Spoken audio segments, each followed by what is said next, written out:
Good morning, students. Welcome, all of you, in your new class. All of you know English is very easy language. If you want to make sentences, then you must have the knowledge of sentences. So, today we are going to learn tenses. Tense म्हणजे काय तर काळ. मराठीमध्ये आपण काळ शिकलेलो आहोत. इंग्रजीमध्ये सुद्धा काळांचा अभ्यास करावा लागतो. आपल्याला अनेक ठिकाणी इंग्रजी वाक्य बोलताना लिहिताना अडचणी येतात. ज्याप्रमाणे आपण आपल्या मित्रांसमवेत वर्गात गप्पा मारतो, खेळतो, त्यावेळेला मराठीत वाक्य तयार करताना आपल्याला काहीच अडचण येत नाही. परंतु इंग्रजीत बोलायला लिहायला आपल्याला अडचणी येतात. आणि आपण जसजसे पुढील इयत्तांमध्ये जाऊ तसतसे आपल्याला स्वतः इंग्रजी वाक्य लिहिता येणं बोलता येणं अत्यंत गरजेचं आहे. कारण तुम्हाला इंग्रजीमध्ये निबंध लिहायचे असतात, नोट्स लिहायचे असतात आणि त्यामुळे आपण काळांचा अभ्यास करणार आहोत. If we don't have the knowledge of tense then we can't make sentences easily. So for writing, speaking English easily, we want to learn tenses. आता मराठीत आपण शिकलो आहे की आपल्याला ज्या दैनंदिन जीवनात घटना घडतात त्या वेगवेगळ्या काळात घडतात. मराठीमध्ये कोणते काळ आहे सांगा बरं. आपल्याला सर्वांना माहीत आहे. वर्तमान काळ, भूतकाळ आणि भविष्यकाळ. मग वर्तमान काळामध्ये ज्या घटना घडतात त्याला म्हणतात वर्तमान काळ. आता मी तुम्हाला शिकवतोय, तुम्ही टेन्सचा अभ्यास करतायत, स्टडी करता आहेत. ही वर्तमान काळातली घटना आहे आणि त्यामुळे आपल्याला इंग्रजीमध्ये आज काळाचा जो पहिला प्रकार आहे वर्तमान काळ, त्याला इंग्रजीत काय म्हणतात सांगा बरं. तर प्रेझेंट टेन्स. काय म्हणतात? प्रेझेंट टेन्स, वर्तमान काळ. मग त्या वर्तमान काळाचा पहिला प्रकार आहे simple present tense. Simple present tense, साधा वर्तमान काळ. आपण वर्तमान स्थितीत ज्या क्रिया करतो त्या क्रियांचं वाक्य बनवण्यासाठी वर्तमान काळाची आवश्यकता असते. मग साध्या वर्तमान काळाचं इंग्रजीमध्ये काय नाव सांगितलं मी? तर पुन्हा एकदा ऐका, सिम्पल प्रेझेंट टेन्स. मग आता या काळातील वाक्य मी तुमच्यासमोर सादर करतो. Examples of simple present tense. I come, मी येतो. डू आय कम, मी येतो का? म्हणजे प्रश्न विचारला. हा प्रश्नसुद्धा आपण सिम्पल प्रेझेंट टेन्समध्ये म्हणजे साध्या वर्तमान काळात विचारला. त्याचं आपल्याला उत्तर द्यायचं असेल वर्तमान काळात तर आपण कसं देतो? आय डू नॉट कम, मी येत नाही. डोंट आय कम, मी येत नाही का?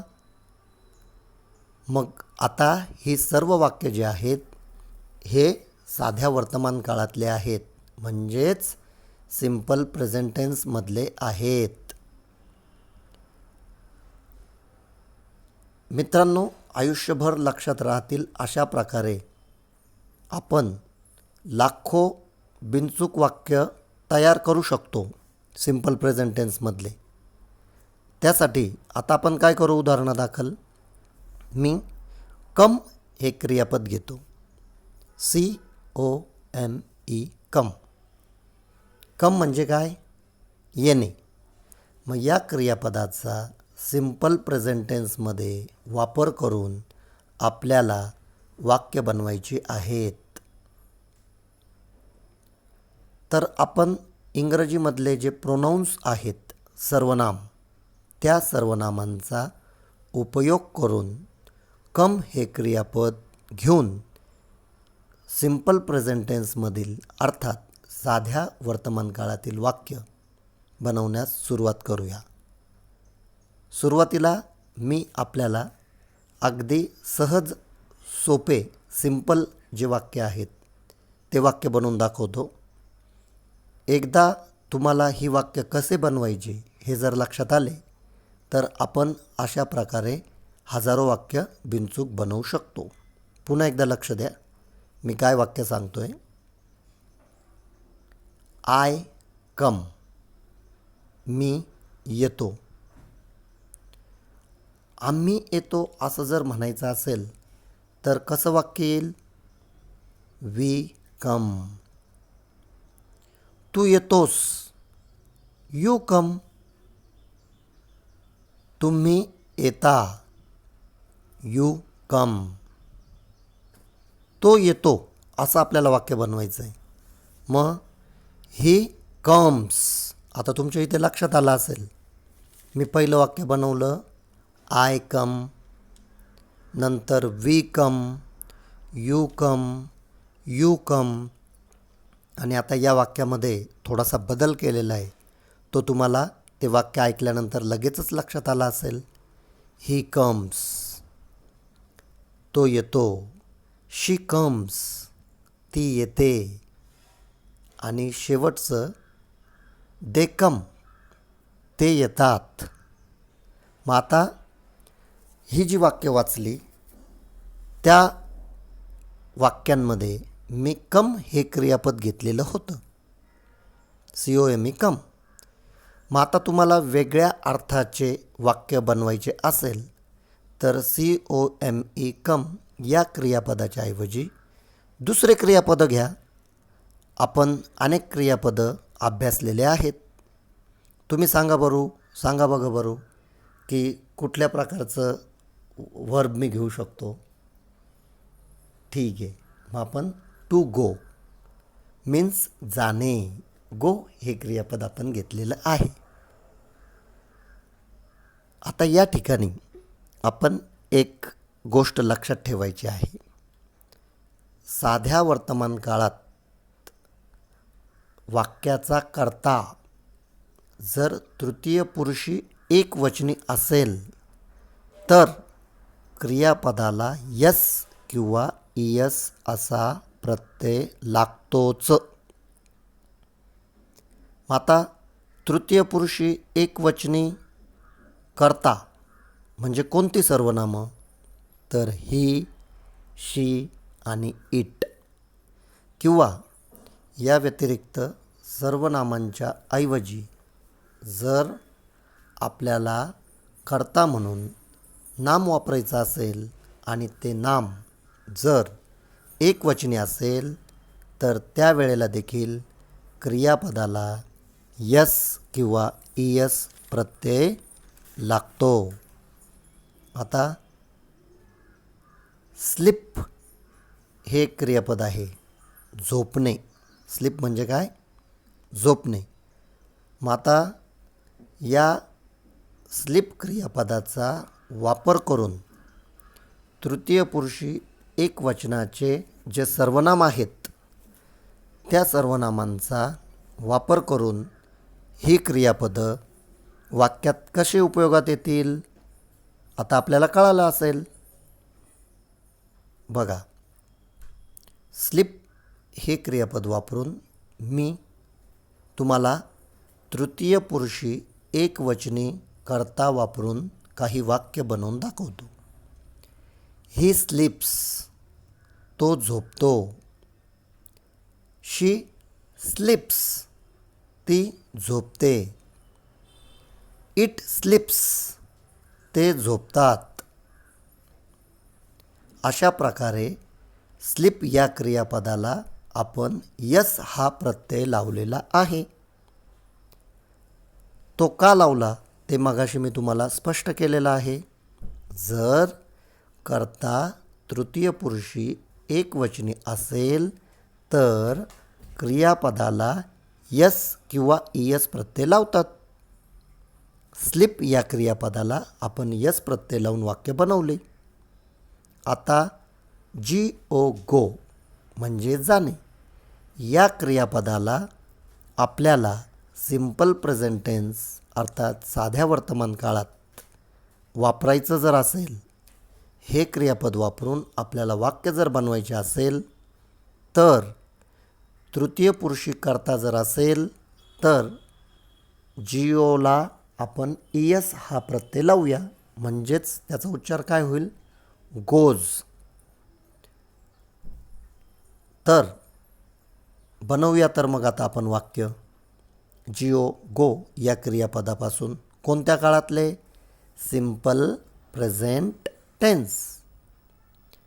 आपण जी सर्वनामं आहेत त्या सर्वनामांचा वापर करून जिओचा त्या वाक्यांमध्ये उपयोग करूया.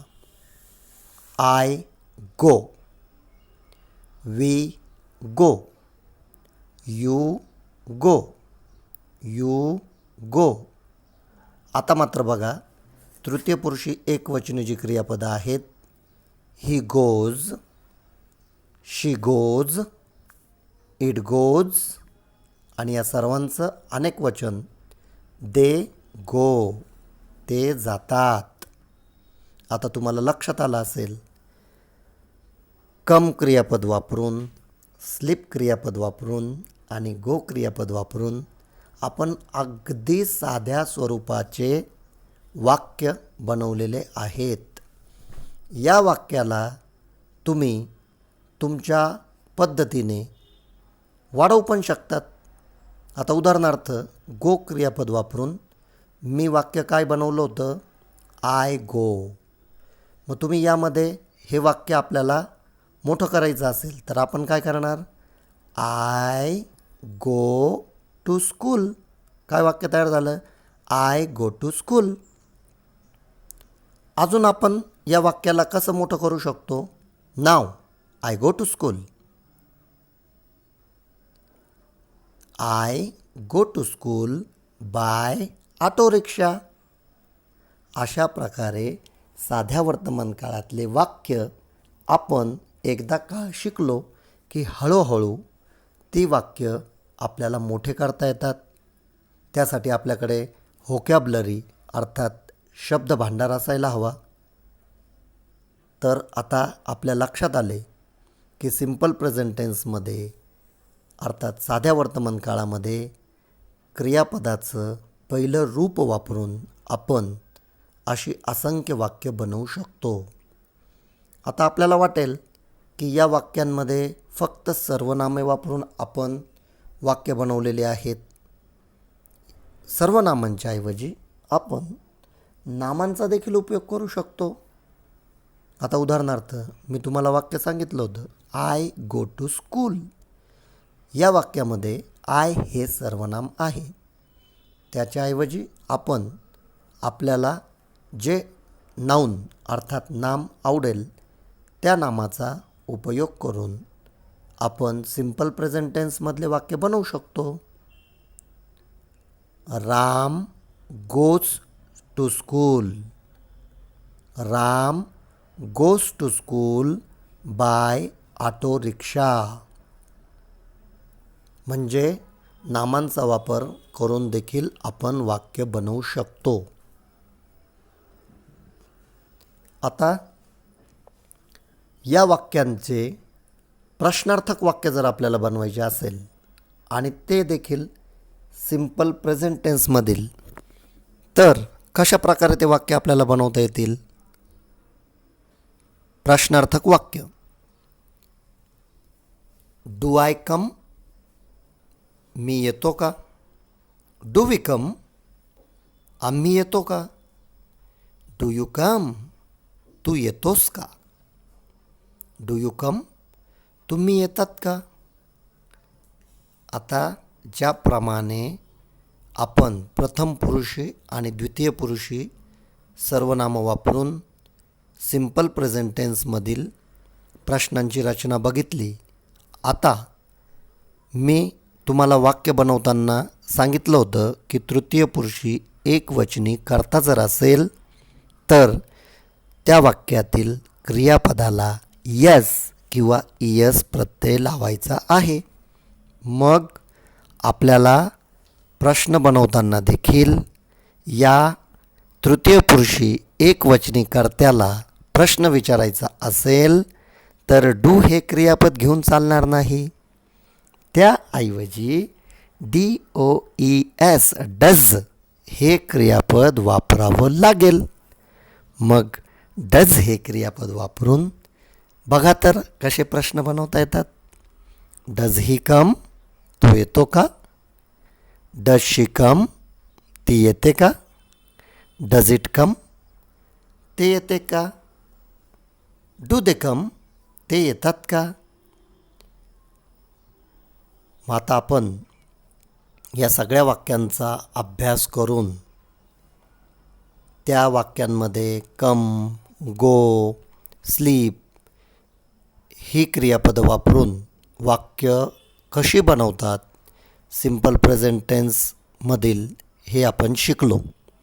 प्रश्न बनवताना डू किंवा डजचा वापर करून शेवटी प्रश्नचिन्ह देऊन त्याचा प्रश्नार्थक उपयोग कसा करायचा हे पण आपण बघितलं आहे.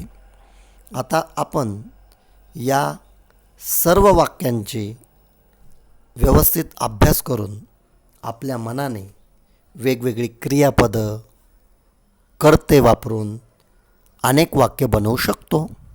तर मग बघा, नावाप्रमाणेच आहे की नाही हा काळ सोपा. सिंपल प्रेझेंट टेन्स, साधा वर्तमान काळ. तर आपण आता हा काळ शिकलेलो आहे. यामध्ये आपल्या लक्षात आलं असेल की कर्ता घेऊन आणि एखादं आपल्याला जे क्रियापद आवडतं ते क्रियापद घेऊन ते वाक्य पहिले सोप्या पद्धतीने बनवायचं.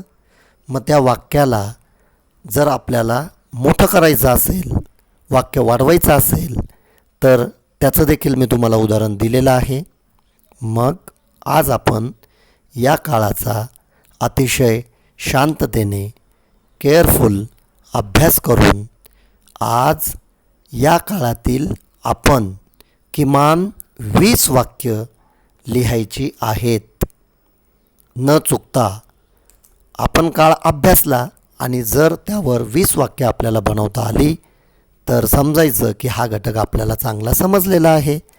आणि मी तुम्हाला सांगितलं आहे की काळ येणं का आवश्यक आहे. आपल्याला जर निबंध लिहायचा असेल, पत्र लिहायचं असेल, संवाद लिहायचा असेल तर त्यासाठी काळाचा अभ्यास होणं गरजेचं आहे. तर मग मला खात्री आहे की आपण नक्कीच ही सर्व वाक्य बनवणार आहेत. Stay home, stay safe. Thank you.